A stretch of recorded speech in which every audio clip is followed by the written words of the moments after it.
Limbdi civil hospital ખાતે આજે 80મા સ્વતંત્ર દિવસની ગૌરવભરે ઉજવણી કરવામાં આવી હતી। આ પ્રસંગે હોસ્પિટલના તબીબીઓ, સ્ટાફ તેમજ દર્દીઓ ઉપસ્થિત રહ્યા હતા અને રાષ્ટ્રીય ધ્વજ લહેરાવી રાષ્ટ્રગાન સાથે દેશભક્તિનો માહોલ સર્જાયો હતો। લીંબડી સિવિલ હોસ્પિટલ ખાતે 80મા સ્વતંત્ર દિવસની ઉજવણી અંતર્ગત ધ્વજવંદન કાર્યક્રમ યોજાયો હતો।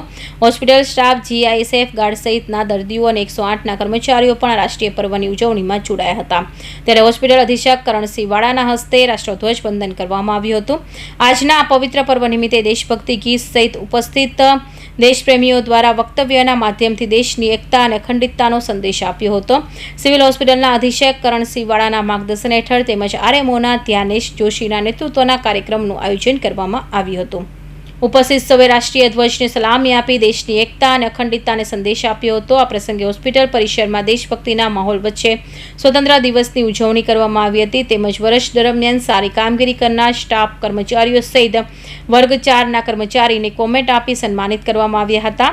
આમ લીંબડી સિવિલ હોસ્પિટલમાં દર્દીઓ અને હોસ્પિટલની સ્ટાફની ઉપસ્થિતિ વચ્ચે 80મા સ્વતંત્ર દિવસની ઉજવણી ઉત્સાહ અને ગૌરવ સાથે કરવામાં આવી હતી।